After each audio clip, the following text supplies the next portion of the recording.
Welcome to the new RiverCityGamers Podcast, hosted by SCXCR and Well Unreal 007, as well as many other members from the RiverCityGamers website. Stay tuned for all the gaming news, new pickups, and everything else we feel like talking about on the RiverCityGamers Podcast. Hey, welcome to the RiverCityGamers Podcast. I'm SCXCR. And I'm Blondeguygamer. I'm back, and all I can say is Baltimore Orioles, #1. Yeah, I'm back. So we have a guest today. It's whoever did that voice. Yeah, I'm back from how many months away from this? 6 months, 5 months. So yeah, Blondie, that means you're out next time. Whatever. At least you're not, quote-unquote, firing me like you did in the one podcast. That probably still stands, though. Maybe. Yeah, because I totally went off and did my own podcast, right? Yeah, it's archived. I have it on VHS. You're going down. We'll see. You know what else I got on VHS? What? My gaming news. Gaming news, so real. So about that Xbox One. What about that Xbox One?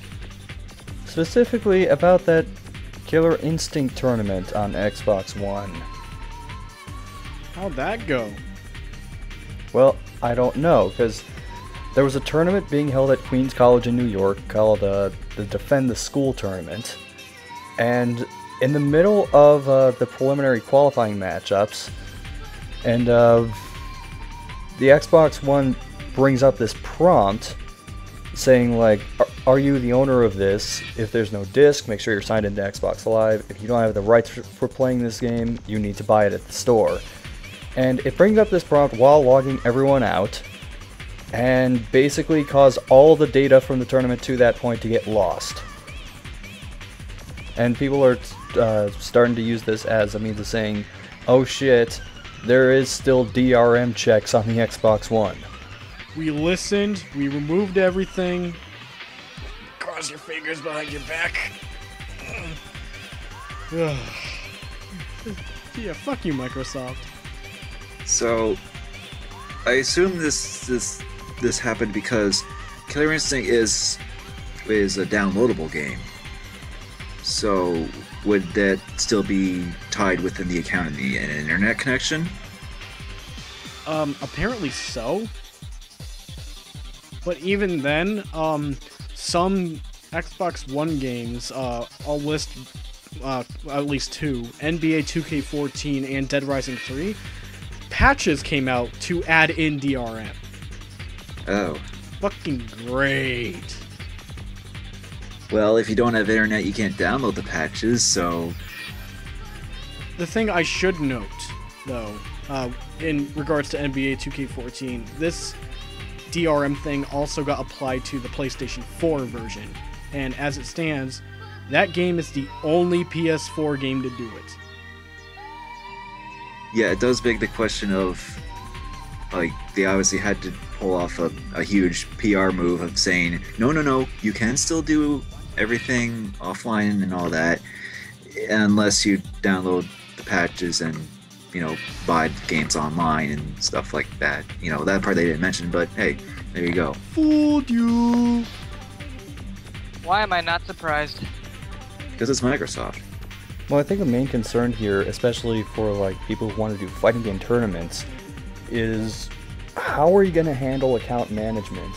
Like, people want to sign in on their own accounts, but the copy of the game on the Xbox Ones that are going to be supplied aren't going to have that account registered to the game. So all the people who were in that tournament wanted to use their accounts, you know, to identify themselves better in the tournament rankings and all that stuff. Is that why they were doing all the accounts, or tried to? Well, there's that, and there's also the idea of is everyone just gonna have to bring an Xbox One to the tournament? No one would be that stupid to buy that many Xbox Ones. Oh, wait. Shall we move on? Please. Very well then. How about some EA news? Oh, good. We went from Microsoft to EA. We're just on our usual traditional good news streak. I'd come back to this. I'd rather retire. Do you mind if I break into song for a moment? I'm not stopping you. Okay. Once, twice, 3 times a lawsuit. What'd they get a lawsuit for this time? Not just a lawsuit, they've had 3 lawsuits against them. And it has to do with Battlefield 4. Wow. So, What? Battlefield 4, and how exactly is it against Battlefield 4? Well, there are 3 different lawsuits being brought against EA due to people that suffered stock losses as a result of Battlefield 4's release, because EA failed to disclose certain glitches, bugs, connectivity issues with shareholders of the game. And then that led the investors to continue to buy stock into the company because they expected Battlefield 4 to do better. And then EA sold stock right before Battlefield 4 was released. Yeah, and then Battlefield 4 was released. I've heard this especially on PC that there are a lot of issues. Like, it kept crashing and stuff like that. There's even issues on the PlayStation 4 version from what I've looked up as well. And I think maybe other console versions as well. Maybe, but PC's definitely a big notable one. You know, why couldn't you just, take your fucking time to, develop the game a little more? No, holiday, gotta get it out. You think that it would be on the platform that'd be most played and most recognizable as the series as a whole would, at least be functional. Honestly, I don't know how you're going to prove that EA knowingly released the game with a bunch of bugs and shit like that in it. But they still made a mistake. Well, we go now from EA to Sony, specifically Shuei Yoshida. Did you see what he had to... Did you hear what he had to say about the Wii U recently? How recent? Very, very recently, like today. No. Must have missed it. Well, he was on a Japanese show called Kurokawa Juku last month, but this quote just started making its rounds over here. And he had to say, "I own 2 Wii U's myself. The latest Mario game is really good too. I think the Wii U is just getting started. People can get together and enjoy it. It's got plenty of wonderful games.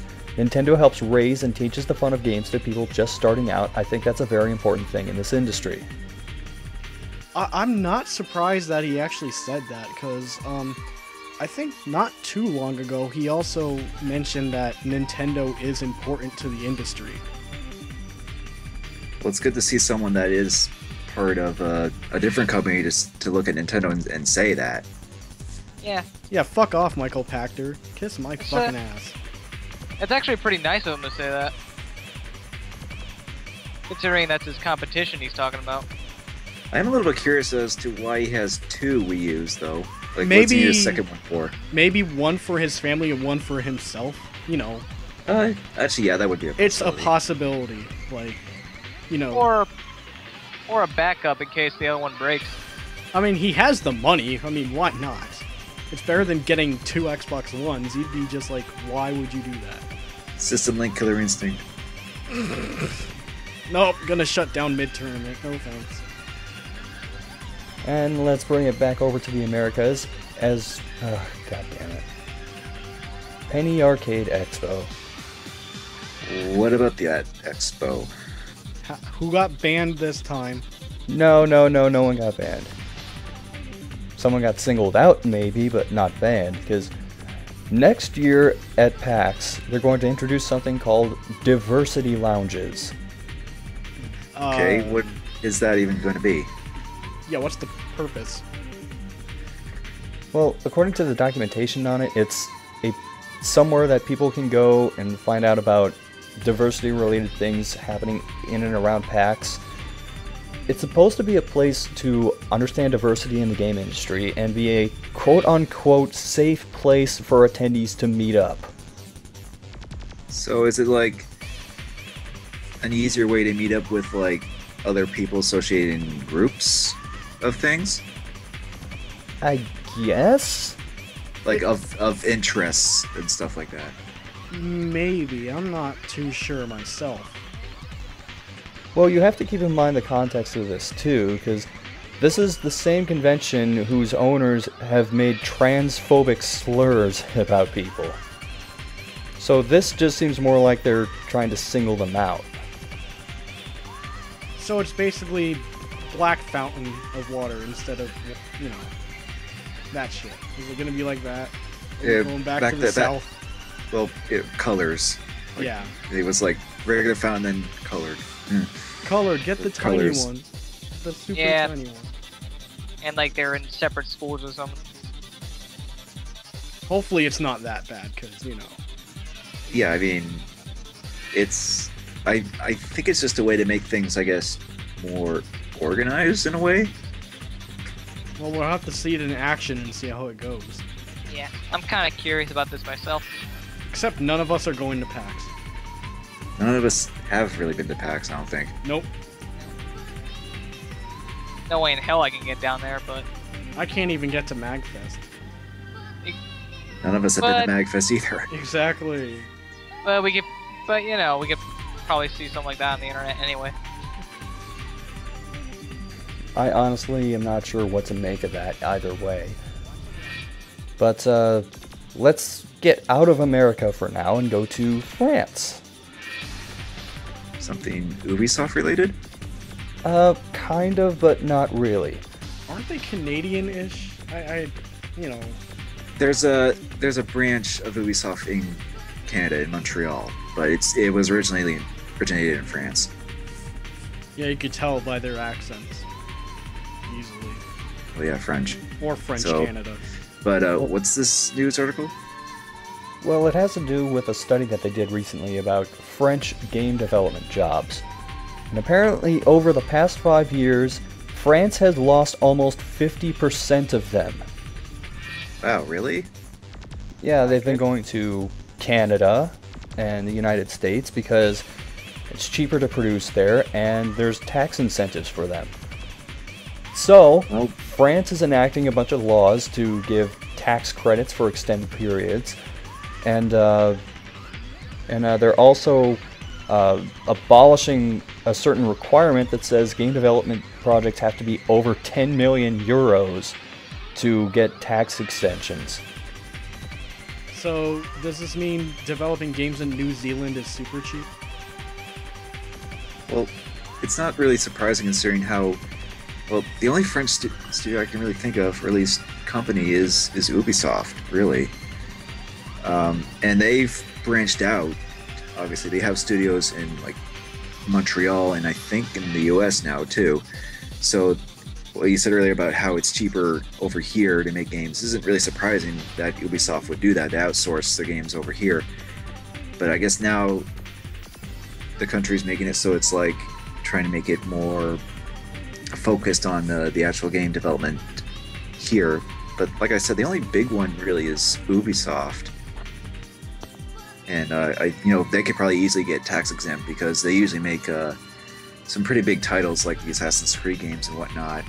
Those would easily surpass 10 million euros or whatever. But is there even any other French developers or studios or anything there that we know of?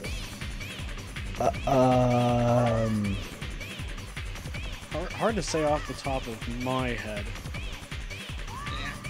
There was Darkwater, but they closed. There's nothing I know about other than Ubisoft. Yeah, actually, I just tried pulling up a list. There's Quantic Dream. Oh god, yeah. fuck. Oh yeah. Do they even qualify as game developers at this point? I don't know. I'll leave that up to you. Skip. Next.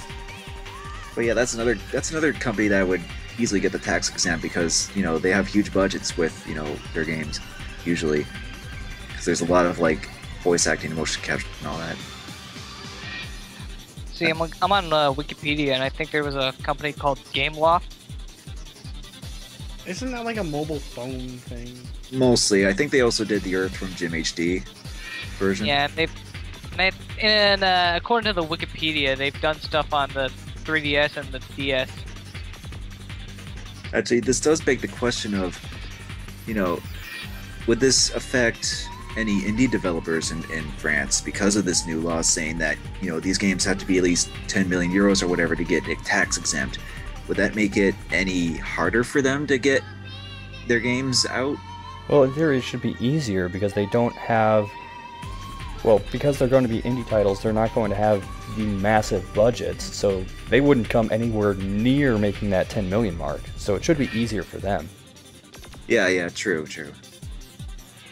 And it's not the first time we've seen this either. I remember on this podcast a while ago, we were covering a story about how the UK wanted more quote-unquote British games. And they were giving people, like, incentives and tax credits if they met a certain criteria. Yeah, it seems that Europe definitely wants to get gaming going more local, it seems, as a local industry, rather than relying on North America and Japanese titles. And that it? Let's end gaming news on a sort of a high note. Do you remember how a while ago there was the Art of Video Games exhibition at the Smithsonian? I don't think so, but what about that exhibition? Well, it was one of the big showcases that is supposed to show that video games are art. And the Smithsonian recently took that a step further because they recently added the first video games that are going to be part of the museum's permanent collection. Can you guess what those two games are? That's a good question. I'm gonna say maybe Super Mario Brothers and Pac-Man. I don't know. No. Okay. Think more artsy. Artsy. I want to say Okami since that had an HD version, but I don't No. think that'd be as much as I would like that to be. And it would fit, but so PS3 and 4? Huh. Just general timeline. So it'd be something recent. Yeah. Not Flower.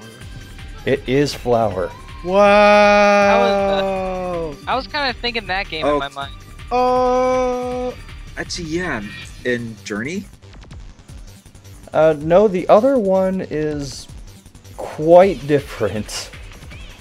Okay, so they put Flower, but Call not of Journey. Duty. I don't know. No. that'd be too terrible. The other one is Halo 2600. They made that many already? What the fuck? What's Halo 2600? It's a homebrew Atari 2600 version of Halo. That it's different, but it works, I guess. An odd choice, but I heard about that one too, yeah. yeah, and it was actually made by one of the programmers that originally did Halo 2, I believe. It's kind of funny. That's interesting. And it's a fully functional Atari 2600 game too. So yeah. So I guess it could work in being an art piece as saying, hey, this is something that was actually made, stuff. Well, apparently the curator of the Film and Media Arts section of the Smithsonian thought rather highly of it because he said Halo 2600 offers a kind of haiku-like virtual essay on the reach and potential of video game culture and on the character of human imagination with technology. I don't know if I go that far, but... What? that just a fancy way of saying? You get an A+. Is that just a fancy way of saying we like games and this is cool? Video games! Video game. And that's pretty much all I've got for gaming news for today, so let's go ahead and try and see what's coming out further down the line that we haven't mentioned yet. Oh wait, we've mentioned everything. I'm trying to find games that we haven't talked about yet, but we've kind of talked about everything. Unless we start going like 4 months down the line, so... Has there anything been announced for the Nintendo Direct that just recently happened? Actually, yes. Interestingly enough, yes. We could just talk about that for upcoming releases. I guess so. I mean... There's nothing else, really, that we haven't already covered. Well, there is allegedly South Park Stick of Truth at the beginning of March. And then it gets delayed again. Allegedly. Allegedly. It's funny, even the show made a joke about the game being delayed. Or you could get Lightning Returns. No, we've been over this like twice. About Lightning Returns. I didn't even like the original Final Fantasy 13 that much, so... Not that many people did. No one. No. Well, apparently Japan already said fuck this to Lightning Returns, so... there's a Professor Layton game. Yeah, I think we mentioned that before. But if we can just get back to that Nintendo Direct, what was recently announced? Okay. For that. Just wrap your head around this. So we're getting a Zelda spin-off for the Wii U, where it's basically Dynasty Warriors, because it's being made by the Dynasty Warriors team. Yeah, Koei. Do you think the enemies will be even dumber in that? Probably. I mean, I felt like enemies in Zelda were particularly challenging to begin with. But they were smarter than Dynasty Warriors. Because at least the enemies in Zelda tried to attack you. Well, they didn't attack in like swarms of like hundreds either. Well, Skyward Sword was like the only time. Well, actually the chickens did. Well, yeah. But in terms of regular enemies, Skyward Sword did that at one point. But not an entire game. It still wasn't as much as Dynasty Warriors. But yeah, I'm somewhat curious, I guess, to see what it plays out like. I don't know yet. I mean, Hyrule Warriors is the working title, so it's not the final title. But I don't know yet. We know Zero's gonna play it because he likes Dynasty Warriors. And at least, most of us do like Zelda, so at least we'll take a glance at it, see what it's like. Maybe. So, was there anything else from that Nintendo Direct? Anything worth mentioning? I think new 3DS Kirby game. I forgot the subtitle, but there was a new Kirby game coming out. I think that was announced before, but yeah, there's news about that now too. Probably already mentioned Yoshi's New Island coming soon. We already know about Smash and Mario Kart, so I'm not going to go into that. Even though there was a new Smash roster announcement. Didn't they announce a new Chibi Robo thing? Yes, for the 3DS. I didn't see it at the Direct, believe it or not. I might have missed it when I was watching, but that did get announced. Well, I know my brother actually liked the Chibi Robo games, so that's why I brought it up. Well, this doesn't really count as upcoming, but this got released the same day as the Nintendo Direct. It's called NES Remix. So, by the time this podcast out, it's been out since the 18th, so... Yeah, it was actually made by the same guys that did the Game Center CX games, which I believe we got one of those that was called the Retro Game Challenge. That was the only one we got. Yeah. But basically, from what I've heard, this NES Remix is like, you basically just play like challenges of like the early NES games like Mario Brothers Excite Bike and all that. And then there's also And you just- remix stuff that really fucks with like the games and stuff. Yeah, they just changed things up a bit and all the different challenges. So it seems pretty cool. It's $15. Me personally, I wish it was a lower price, but whatever. It's not a terrible price. Yeah, it's not that it could expensive. be 30, but I think 10 would have been a little better for that, maybe. But that's just me. So I is think that, about is that about it Sorry. for upcoming releases? yeah, I think so. Well, let's go Okay. ahead and go into recent pickups then. I'll go ahead and go first, because I don't have that much. And most of it's just Steam sale related. I recently picked up Zigfrack, which, if you have no idea what that is, think like EVE Online, except a little faster paced. I got Motor Rock, which, oddly enough, it ties into our discussion topic, so I'm going to save that for later. I got Speedrunners, and I also got Bleed. And odds are, by the time this podcast goes up, I'll have bought like 1 or 2 more things from Steam sales. So, whoever wants to go next. I'll just go next because I technically only gotten 3 games. Speaking of sales, Good Old Games recently had a winter sale, right? If it's still going on. But at one point they did actually give out the old Fallout games for free. So even though I do have a physical copy of like a Fallout collection, I got the Good Old Game versions for free because, well, they were free, and I figured they'd be easier to play and record for, because there's a game in the series that I'm going to review, so I might as well have those versions to record off of for reference. And so those were Fallout 1, Fallout 2, and Fallout Tactics. So, and those were the only games I've gotten recently, past couple weeks. I guess I'll go next. So you want me to list my games from all the months I've been gone? Still be less than the amount of games Angel Halo got from the Humble Bundles. We'll see about that, but I'm not gonna do that. I'm just gonna start from late November. That seems about reasonable. So, Super Mario 3D World is a good game. Yep, that's a good game.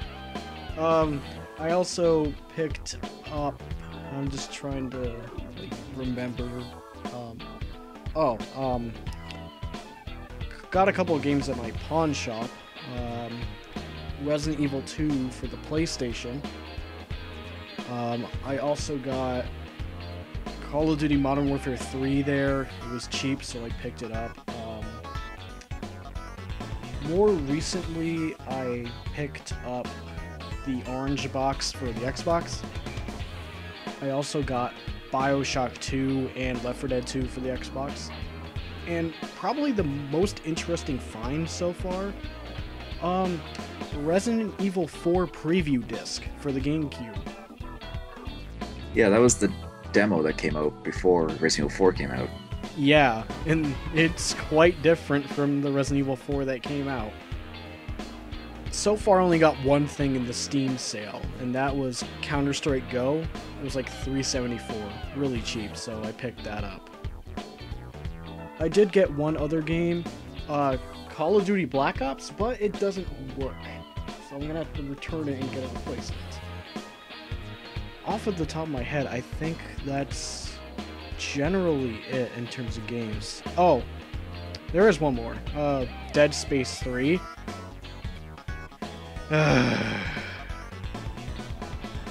Fuck you, Norton. That is all. Alright. So, as for me, on Steam I got Super Amazing A Wagon Adventure, because why not? And The Binding of Isaac. And like Blondie, I also got the Fallout games for free on Good Old Games, so I'm covered on that. And for 3DS, I got Shin Megami Tensei 4. And for PS2, I picked up Persona 3 FES on Amazon. Really good deal on that one. And for the more recent stuff, Batman Arkham Origins and Assassin's Creed 4 Black Flag. To add to that, I also did get that Fallout collection thing that was free on Good Old Games. That was one other thing. Okay, now that leads us into the discussion topic. Which, let's see, how can I phrase this? How much stealing is too much stealing? Just one. Well, I mentioned that Motorhead one of the games starring- that I got was Motor Rock. Oh. And it wasn't initially called Motor Rock. It was changed to that name shortly before it was released, like 4 days ago, I think it is. Because the original name of the game was Rock and Roll Racing 3D.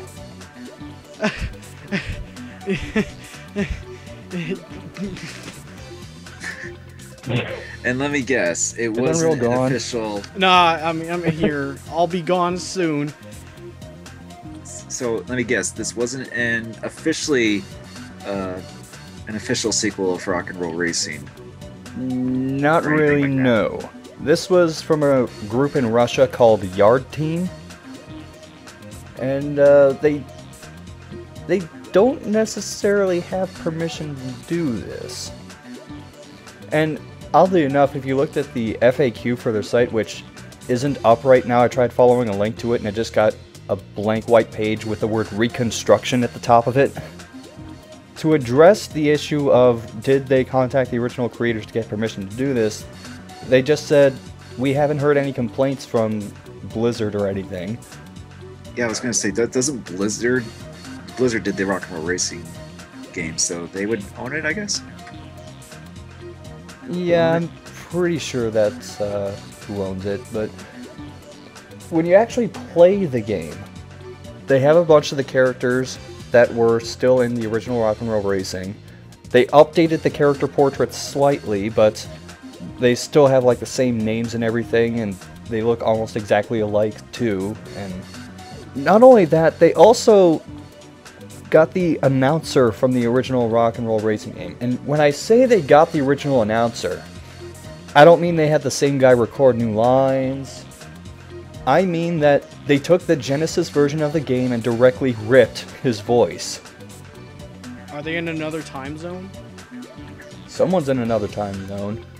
In fact, there are a bunch of characters in the game who don't have, like, the same names as they did before. But when the announcer comes up, he uses the names from the old game. So, like, you'll see the character portrait for a character named Murdoch come up, and it will say Viper. Oops. Or at least that's what it used to do, because they updated the game recently, and now the old announcer isn't there anymore. So this is basically just a case of they wanted to make a new Rock and Roll Racing game, but they couldn't get permission from Blizzard to say, yeah, you can do it. So they just went ahead and did it anyway, and now they kind of have to change things to avoid getting, sued. I don't know if it's that they didn't get permission from Blizzard so much as they just never asked.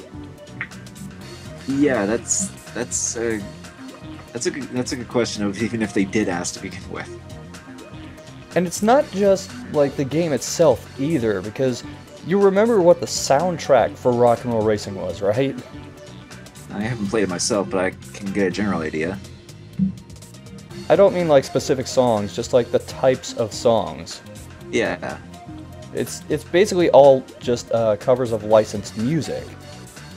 Well, they have covers of licensed music here too, which they also haven't addressed the issue of did they ask permission to have covers of those songs in there. Yeah. So, I mean, it's one thing to want to make this, but it's another to be like, if you want this to be done, there's work that needs to be done with, licensing and stuff like that. It just has to be, otherwise, it literally is just doing it without permission. Yeah, I think Total Biscuit actually put it best when he said this might be the most illegal game he's seen in a while. Although, if it was just like some sort of like I guess free fan-made game type of thing, it wouldn't be that big of a deal. But this was being sold on Steam, right? Yes, it was actually gifted to me by someone. Huh. But yeah, if you're gonna release a retail game, there are laws and copyrights you have to follow. And to give you an idea how last minute the name change was, if you go into the directory where all the files for the game are, the executable is rrr3d.exe. Copyright is in another time zone. Literally. Should I give you an idea of what the game's like, or go into my opinion on the whole copyright thing? What is the game like? I've never heard of it. Is it a lot like the older rock and roll racing games? Oh yeah, it's still got the isometric view going for it. There's still the vehicle combat, and actually I've played it for like 3 or 4 hours, and it's kind of fun. Does it have the music? Oh, it's got like a cover band that did a bunch of the songs from the original Rock and Roll Racing. So like Highway Star's in there, Paranoid's in there, Peter Gunn Theme's in there. A bunch of other stuff's in there too that I can't remember off the top of my head. Real question is, how long will those stay there until they have to change it? Yeah. So from a gameplay perspective, it's fine. Although there's an isometric view and like a traditional rear view like you get in like Trackmania maybe. And the thing is, you can tell that it was specifically designed to be played in isometric view, because when you go to the behind the car view, the graphics tend to take a nosedive. The frame rate too? Well, I can't say for sure about the frame rate because I play it on a non-gaming PC, so performance drops just for pretty much anything. Does it control any different when you're in that view? Like worse? It's hard to say. Because, like, when you start off the game, you have a pretty terrible car, and you're just going to slide around the track regardless of what view you're in. That and how many isometric racing games have come out in the past, 10 years? Not many. Easily. So, the gameplay is okay, but the presentation of the game is absolutely terrible. Oh, that's a shame. So it's kind of a mixed bag, huh? Well, the thing is, I don't think they have anyone who's like really fluent in English that translated this game. So a bunch of the like item descriptions and story things are kind of weirdly written. Also, in terms of like graphics, some of the menu shit looks like it was from a DOS game from like the early 90s. Oh, that's bad. Did Rock and Roll Racing come out on DOS?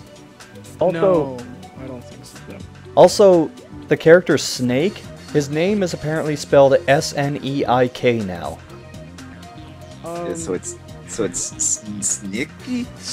Snarky. Snacky.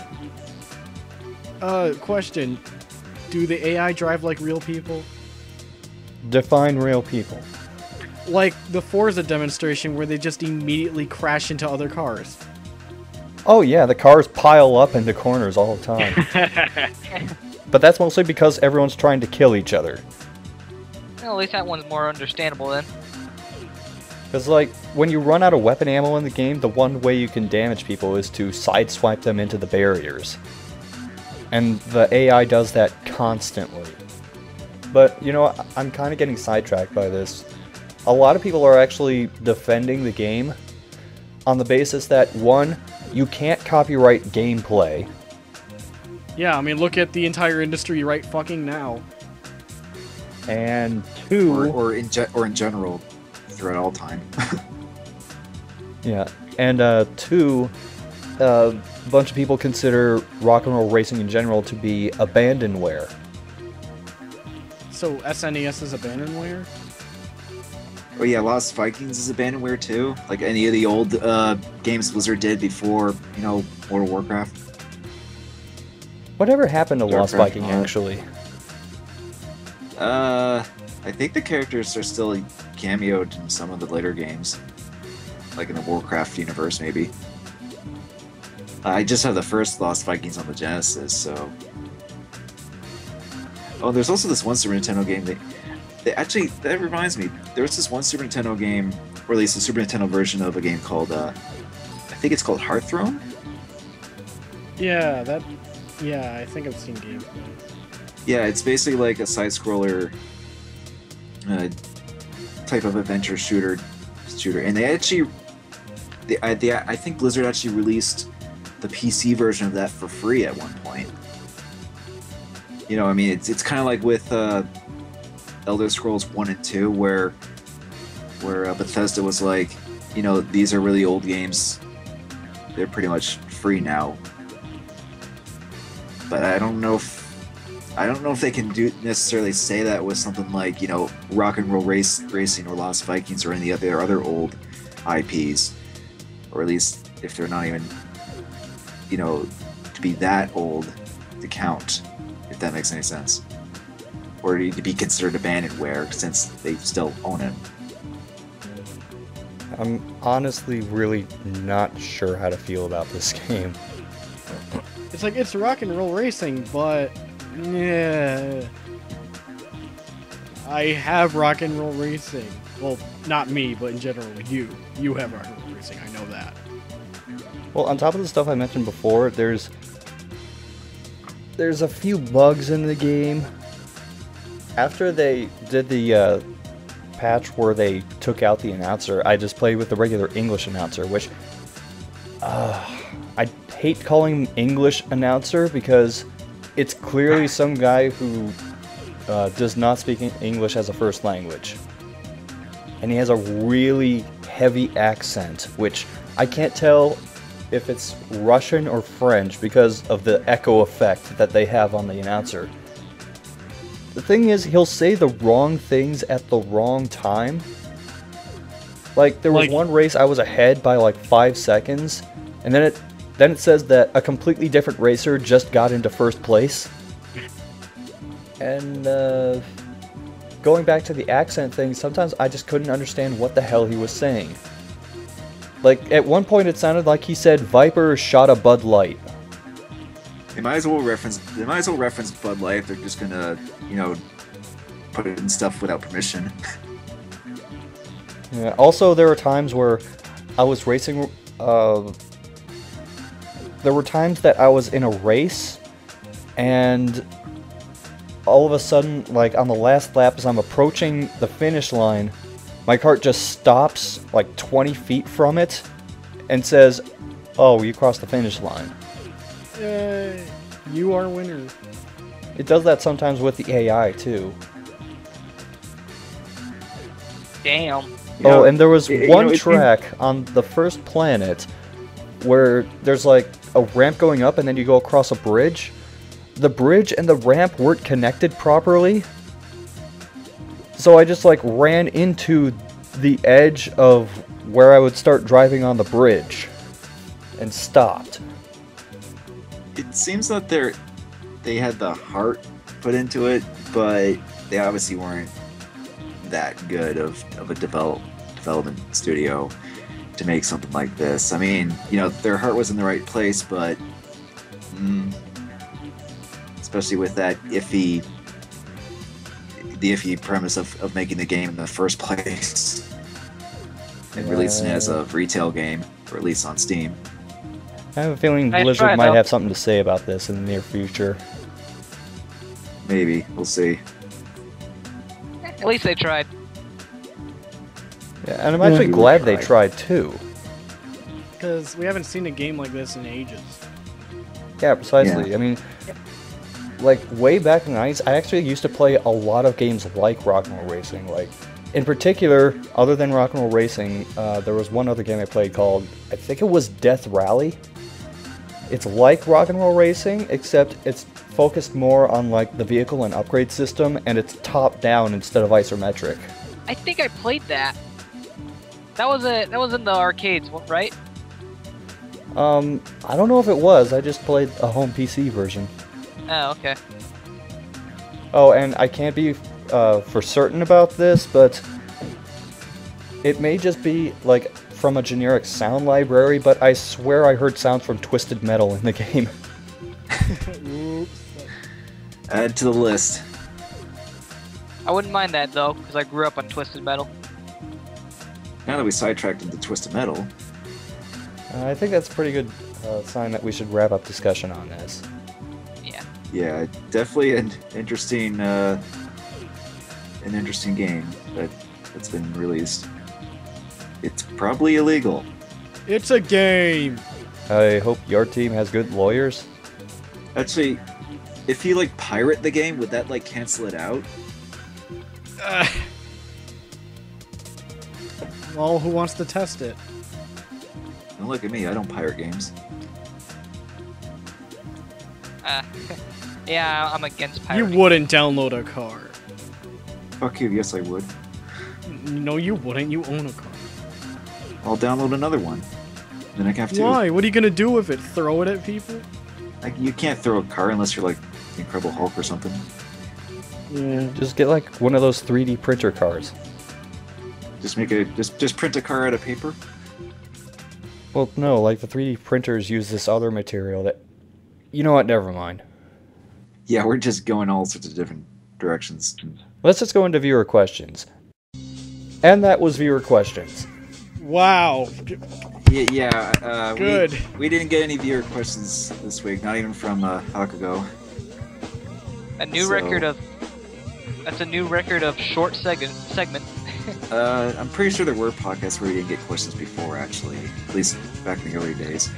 Like the first one? Earlier. Well, yeah, besides the first one. What a great episode to come back to. But if you do have questions... Yes, if you do have questions, you can comment on the YouTube upload or on our site. You can also send messages to the River City Gamers account, or you can ask us on Facebook, facebook.com/RiverCityGamers. And that will bring us into video updates. Hold on, random number generator, go. Nightman. Oh boy. Well, got a few things planned.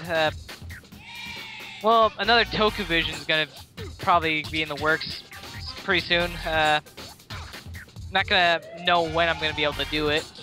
And as for other stuff, I'm thinking about doing a new series where I talk about games that used to be that used to have a lot of promotion and a little bit of popularity from when they came out, but have been forgotten. I'm thinking about calling that like buried gems, and like what game I'm thinking about starting out with. I'm starting out with like maybe the Destroy All Humans games, more specifically the first one. Anyway, that's it for me. So. Okay, Unreal. Okay, I recently released a vlog detailing my updates, and honestly it was quite a bit. I would rather have people watch that than restate it here, because I know I'm going to forget stuff that I've already mentioned in the vlog. So, it may seem like a cop-out, but I explained everything in that video, so if you want to see what's going on with me, just go watch that video. Alright, and... oh, I'll go next. Something I didn't mention on the last podcast is that for Zero Master's 16-bit Winter, I'm doing videos on Beyond Oasis for the Genesis. If you don't recognize that game, you might recognize it by its other name, The Story of Thor. So, I'll likely upload at least one more video of that before I head out of town for about a week or so to celebrate Christmas with my family. And work continues to slowly trudge on for the next edition of the Bloody Roar Retrospective. I've got about half of the footage I need recorded. So I'll just keep slugging away at that, and hopefully, I'll have something ready by maybe mid-January. And that's it for me. So, Blondie. I notice that I tend to go last a lot of times when I'm on the podcast for the video updates, but regardless, I'll deal with it. So, I mentioned last podcast that I'm doing Strider Returns on the Sega Genesis for the next Black Sheep Game Review. Progress has been made. I've fully written the script for that. I just haven't started filming the live action and narrating and editing and doing all that yet. But in addition to that, I am actually working on a couple other projects. One is that retrospective project I mentioned before, and I'm actually made some progress on that too. I've actually written the script for an introduction video. It'll just be a short introduction, just explain what it'll be on and the rules that'll be associated with it. And I've actually recorded all the game's intros for that, just to make a quick little intro for each episode, basically. To work, so I'm gonna work on that too. And also for 16-Bit Winter, I actually just recently finished recording and playing through a TurboGrafx 16 game. So, and this will most likely be the only TurboGrafx 16 out of the entirety of Zero Master's 16-Bit Winter event that it'll be. And it's actually also the first the TurboGrafx 16 game that I've actually beaten too.